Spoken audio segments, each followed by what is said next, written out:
کہ ہمارا بھی ایمان اور عقیدہ یہ ہے کہ جو شخص ایمان والا ہوگا، مومن ہوگا، اس کو اللہ تعالیٰ اس کے گناہوں کی بقدر جہنم میں ڈالیں گے، اس کے گناہوں کے بقدر سزا دینے کے بعد اس کو پھر سے نکال کر جنت میں پہنچا دیا جائے گا۔ یہاں پر یہودی حضرات بھی یہی دعویٰ کر رہے ہیں کہ بھئی ہم بھی اللہ کے محبوب و پسندیدہ بندے ہیں، اللہ ہمیں بھی جہنم میں نہیں ڈالیں گے۔ پہلی بات تو اگر ڈال بھی دیں تو تھوڑی مدت کے لیے، گنے چنے دن کے لیے ڈالیں گے، پھر اس کے بعد میں ہمیں بھی جہنم سے نکال دیا جائے گا۔ تو کیا یہودی اس بات میں سچے اور پکے ہیں جیسا کہ ہمارا بھی عقیدہ ہے؟ تو قرآن و حدیث کی روشنی میں یہ بات صاف ہے کہ جو شخص مومن ہوگا، ایمان والا ہوگا، ایمان والے سے تو پہلی بات یہ ہے کہ گناہ ہی سرزد نہ ہو، گناہ سرزد نہ ہو۔ اگر گناہ ہو جائے تو ایمان والے کی شان یہ ہے کہ فوراً توبہ کرے۔ ایمان والے کی شان یہ ہے کہ گناہ کے بعد فوراً توبہ کرے، وہ گناہ اپنے ذمے باقی نہ رکھے، بلکہ فوراً گناہ کو دھلا کر اپنے نامہ اعمال کو پاک و صاف بنا لے۔ یہ ایمان والے کی شان ہے۔ اگر نہیں یہ بھی نہیں ہوا، یا کچھ ایسے گناہ تھے جس کے اس نے توبہ نہیں کی،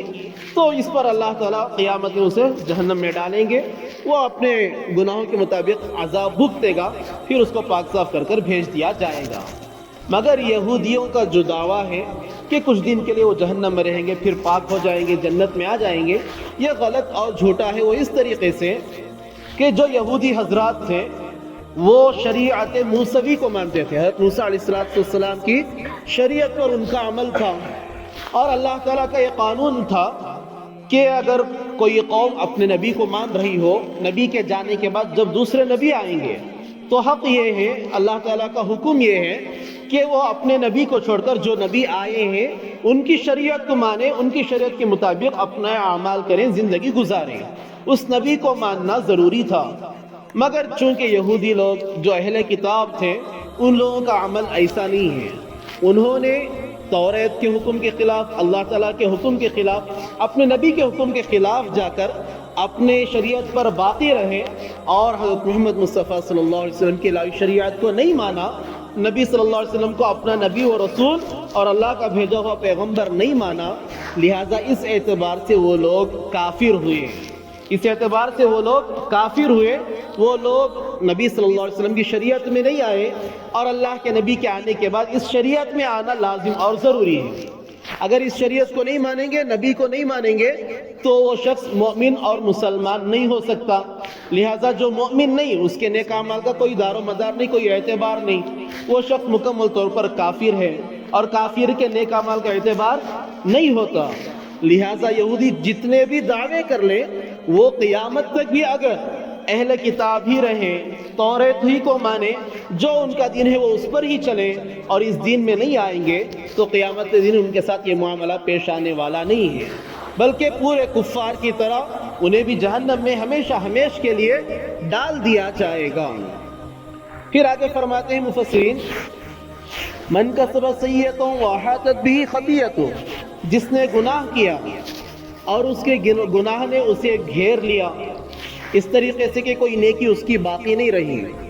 معارف القرآن کے اندر یہ بات صاف طور پر ظاہر ہے کہ اس سے مراد کفار ہی ہیں، کیونکہ مسلمان کی سب سے بڑی نیکی ہے کہ وہ ایمان والا ہے، اس نے کلمہ لا الہ الا اللہ محمد رسول اللہ پڑھا ہوا ہے، یہ سب سے بڑی نیکی ہے۔ اس کے بعد چاہے اس نے نیکی نہ کی ہو، زندگی بھر گناہ میں گزار بھی دیا ہو، تب بھی وہ اپنے گناہوں کی سزا بھگتنے کے بعد اس کلمے کی وجہ سے وہ واپس جنت میں آئے گا۔ لہٰذا یہاں پر اس آیت سے مراد کفار ہے کہ ان کفار کے گناہ ایسے ہیں، خود ان کا کفر ہی اتنا بڑا گناہ ہے کہ ان کے کفر نے انہیں ایسے گھیر رکھا ہے کہ ان کی کوئی نیکی نہیں ہوتی، ان کا کوئی بھی اچھا عمل کوئی بھی اعتبار نہیں رکھتا ہے۔ الغرض ان آیتوں کے اندر اللہ تعالیٰ نے کچھ چیزیں ہمیں سکھلائی ہیں، جیسے بار بار بنی اسرائیل کے واقعات کے بعد اللہ تعالیٰ ایک قاعدہ کلیہ بتلاتے ہیں کہ جو شخص یہ اعمال کرے گا ان کے ساتھ یہ معاملہ پیش کیا جائے گا۔ ایسے ہی یہاں پر اللہ تعالیٰ فرما رہے ہیں کہ کوئی شخص جو بھی وہم و گمان کرنا ہو کر لے، جو بھی اپنے آپ کو سمجھنا ہو سمجھ لے کہ میں بڑے ایک ولی کے دامن پر جنت میں چلا جاؤں، وہ نہیں جا سکتا۔ وہ سمجھ لے کہ میرا کوئی بھی نیک عمل مجھے بچا لے گا، وہ نہیں بچا سکتا، سوائے اس کے کہ دو چیزیں اللہ نے بتلائیں۔ اگر کوئی گناہ ہے، گناہ اس کے ایسے ہیں کہ اس کی نیکیاں باقی نہیں رہتی ہیں تو وہ شخص جہنم میں ہی جائے گا، اور جو شخص مسلمان ہے، ایمان لایا اور نیک اعمال کرتا ہے تو وہ شخص جنت ہی میں جائے گا۔ یہ قاعدے کلیہ ہیں اللہ تعالیٰ کے، یہ ابدی حقائق ہیں جو بدلنے والے نہیں ہیں، چاہے انسان کچھ بھی کر لے۔ اور آگے فرماتے ہیں تفسیر میں، ایمان لایا اور نیک اعمال کیا، ایمان لائے اور نیک اعمال کیے، یہی لوگ جنت میں جانے والے ہیں۔ نیک اعمال سے کیا مراد؟ نیک اعمال سے کیا مراد؟ ہمارے ذہنوں میں کیا کہ ہم اپنے معاملات میں جھوٹ بول رہے ہیں، لین دین میں جھوٹ ہو رہا ہے، کسی کو دھوکہ دے رہے ہیں، فریب کر رہے ہیں، دغا بازی ہو رہی ہے، جھوٹ چل رہا ہے، گناہ چل رہے ہیں، مگر کوئی ایک نیک کام کر لیا، مثال طور پر کسی یتیم کی سرپرستی لے لی، کسی کی ضرورت، ان کی ضرورتیں پوری کر رہے ہیں، یہ کوئی نیک کام کر رہے ہیں، باقی ہمارے سے اور گناہ بھی ہو رہے ہیں۔ نمازوں کی پابندی ہے، باقی وہ زانی بھی ہے، شرابی بھی ہے، اپنے گناہوں میں لگا بھی ہوا ہے، ایسا شخص نیک کام کرنے والا نہیں کہا جائے گا، بلکہ مفسرین نے لکھا ہے کہ دین کے سارے تقاضوں کو پورا کرنے والا، دین کے سارے تقاضوں کو پورا کرنے والا نیک اعمال کرنے والا کہا جائے گا۔ صرف دین کے کچھ تقاضوں کو پورا کرے، دین کے کچھ احکامات کو پورا کرے، باقیوں کو چھوڑ دے یا باقیوں میں گناہوں میں ملوث ہو، وہ شخص بھی مکمل طور پر نیک اعمال کرنے میں شامل نہیں ہوگا۔ اس لیے صرف نماز کی پابندی نہیں، صرف سچ بولنا نہیں، صرف روزوں کی پابندی نہیں، صرف زکوٰۃ کی پابندی نہیں، ہر ایک نیک عمل کو اس کے حکم کے مطابق پورا ضرور کرنا ہے، کسی کے اندر کمی چھوڑنی نہیں ہے۔ آیتوں کا ترجمہ دیکھ لیں، اللہ تعالیٰ فرماتے ہیں وَمِنْهُمْ أُمِّيُّونَ لَا يَعْلَمُونَ الْكِتَابَ، اور ان یہودیوں میں سے بعض ایسے ہیں لا يعلمون الکتاب، جن کے پاس کتاب کا کوئی علم نہیں ہے، الا امانیہ، سوائے اس کے کہ کچھ بے بنیاد جھوٹی آرزوؤں کے، وَإِنْهُمْ إِلَّا يَظُنُّونَ،